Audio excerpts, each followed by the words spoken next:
رہا ہے کہ سارے لڑکے مرتے جا رہے ہیں، یہ سوچیں کہ ہمارے گھروں کے کام کون کرے۔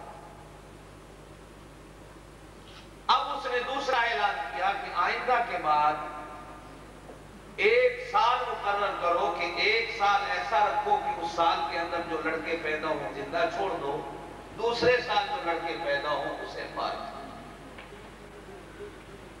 چنانچہ اللہ کی شان ایسی ہوئی کہ حضرت موسیٰ علیہ السلام سے ان کے بڑے بھائی ہیں حضرت ہارون، 4 سال حضرت موسیٰ سے بڑے ہیں۔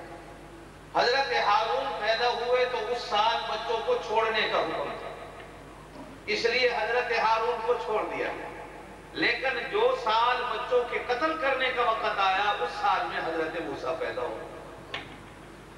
اب اللہ کی شان یہ ہوئی، حضرت ابن عباس فرماتے ہیں حدیث کی کتابوں میں کہ حضرت موسیٰ جب اپنی ماں کے پیٹ میں آئے تو اللہ پاک نے حفاظت اس طرح فرمائی کہ جس طرح عورت کی نشانیاں معلوم ہوتی ہیں بچہ پیدا ہونے والا، اللہ تعالیٰ نے بالکل وہ نشانیاں ظاہر ہی نہیں ہونے دی کہ چیکنگ کرنے والی CID کرنے والی عورتیں گھروں کے چکر پہ چکر لگاتی رہتی، لیکن اللہ جب پردے ڈالنے پہ آتا ہے، اللہ جب کسی کی حفاظت کرنے پہ آتا ہے تو دنیا کی کوئی طاقت اسے نقصان نہیں دے سکتی۔ چنانچہ ان حالات میں حضرت موسیٰ علیہ السلام پیدا ہوئے۔ علماء نے لکھا ہے کہ ایک حضرت موسیٰ کی پیدائش کو روکنے کے لیے اس سال 90,000 بچہ قتل ہوا۔ 90,000 بچے کے بعد حضرت موسیٰ علیہ السلام کی اللہ پاک نے حفاظت فرمائی۔ آپ اندازہ لگا سکتے ہیں کہ CID کی حالت ہے۔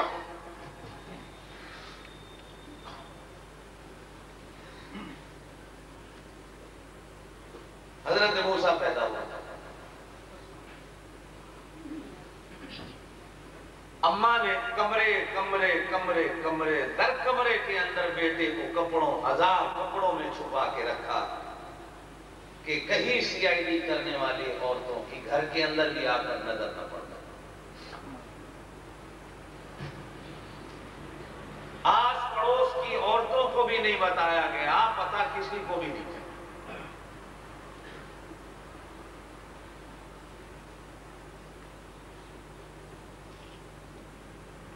اب گھر والے جب ایک حد ہوتی ہے پریشان ہوئے کہ کب تک اس کو چھپائیں، کس سے چھپائیں اور کون سے طریقوں سے چھپائیں۔ رشتہ داروں نے بھی آنا ہے گھر میں، پڑوسیوں نے بھی آنا ہے، ملنے جلنے والوں نے بھی آنا ہے۔ آخر بچہ ہے کسی ٹائم رو بھی پڑے گا تو باہر سے مہمان آنے والے بچے کے رونے کی آواز کو سن لیں گے، اور پھر جب اس وقت بادشاہ کو پتہ چلے گا تو نہ جانے کتنا ظلم۔ اب یہ قرآن یہاں سے آگے اس واقعے کو شروع کرتا ہے کہ جب حضرت موسیٰ علیہ السلام کی ماں پریشان ہو گئی اور معاملہ حد سے بڑھنے لگا تو وہ ایک دن اللہ کے سامنے رو کے کہنے لگی کہ اللہ اب میں کب تک چھپاؤں گی؟ معلوم ہوتا ہے کہ یہ میرا راز کسی وقت بھی کھل سکتا ہے، اب تو کو اس کا سامان کر کہ اس کی حفاظت ہو۔ فرمایا بسم اللہ الرحمن الرحیم۔ قرآن یہاں سے حضرت موسیٰ کی ماں کی کہانی شروع۔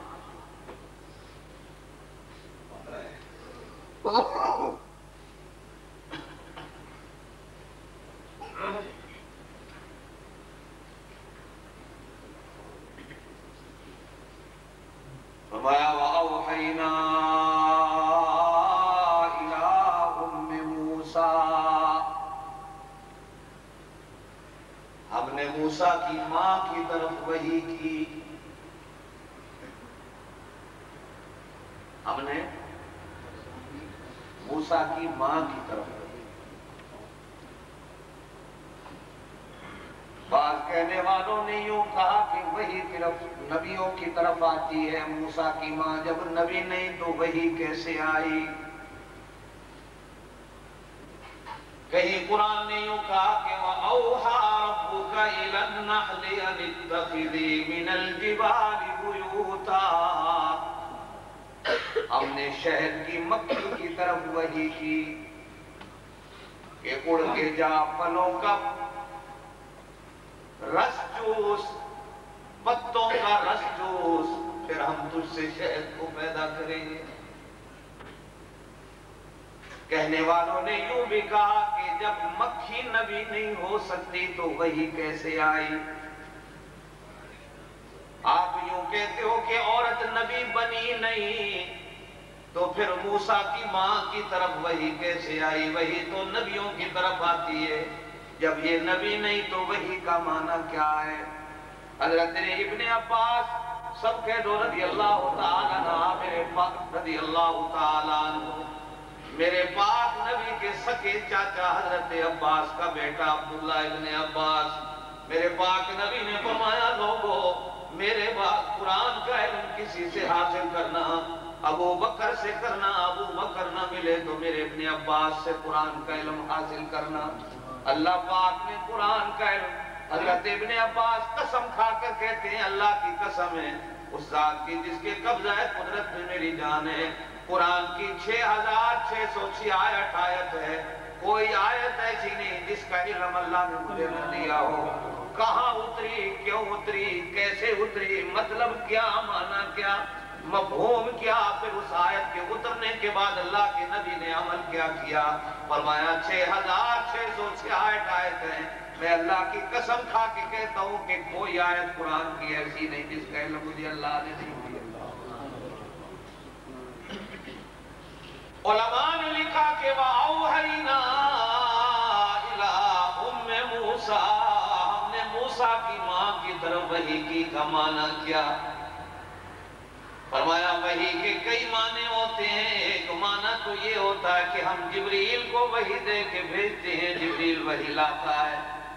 اور دوسرا وحی کا معنی یہ ہوتا ہے نبی چل رہا ہوتا ہے، نبی کے کان میں ہم زور سے آواز دے دیتے ہیں، نبی سن لیتا ہے. تیسرا معنی وحی کا ہوتا ہے نبی چلتا ہے اللہ خود اس سے بات کرتا ہے جس طرح موسیٰ سے بات کی. چوتھا معنی یہ ہوتا ہے کہ نبی سوتا ہے، ہم نبی کو خواب دکھا دیتے ہیں. میرے پاک نبی نے فرمایا نبی کا خواب بھی وہی ہوتا ہے. فرمایا پانچواں طریقہ یہ ہوتا ہے کہ کبھی جبریل اپنی اصلی صورت میں آتا ہے، کبھی کسی بندے کی صورت میں آ جاتا ہے. یہ بھی وحی کا طریقہ. حضرت ابن عباس فرماتے ہیں یہ پانچوں طریقے تو نبیوں کے ساتھ مخصوص ہیں، اس لیے کہ یہ پانچوں طریقے دین بنتے ہیں. باقی وحی کے تو اللہ کے ہاں طریقے ایسے ہوتے ہیں جو شریعت اور شریعت کا مسئلہ تو نہیں بنتے لیکن اللہ پاک کی وحی کا طریقہ بن جاتے ہیں. فرمایا وہ وحی کیا ہوتی ہے؟ جس طرح ہم نے وَأَوْحَيْنَا إِلَىٰ أُمِّ مُوسَىٰ، موسیٰ کی ماں رو رہی تھی، ہم نے اس کو تسلی دے دی، ہم نے اس کو سکون دے دیا. یہاں تسلی کا معنی بھی وحی بنتا ہے. تسلی جب دے دی تو تسلی بھی اللہ کی طرف سے آئی. تسلی کا معنی بھی وہی ہے. یا یہ اگرچہ وہ نبی تو نہیں لیکن نبی کی ماں تو ضرور ہے.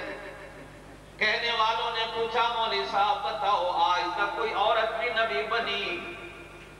تو کہنے والی نے جواب دیا عورت نبی بنی تو نہیں لیکن یہ تو دیکھ کہ عورت نے نبیوں کو جنا ضرور ہے. نبی کتنے بھی دنیا میں پیدا ہوئے سب ماں کے پیٹ سے آئے ہیں. عورت نبی بنی نہیں لیکن نبیوں کو جنتی ضرور ہے. جو ماں نبی کو جنتی ہے اس کا مقام اتنا بڑا ہوتا ہے کہ اگرچہ قرآن کی وحی تو نہیں اترتی، تورات اور انجیل کی وحی تو نہیں اترتی، لیکن میرا رب جب چاہتا ہے ان عورتوں سے اپنی باتیں کر لیتا ہے. میرے پاک نبی کی اماں حضرت آمنہ فرماتی ہیں کہ محمد الرسول اللہ سب کہہ دو صلی اللہ علیہ وسلم جب میرے پیٹ میں تھے میں کسی پہاڑ کے قریب سے گزرتی پہاڑوں سے آواز آتی ہے محمد کی اماں تجھ پہ سلام.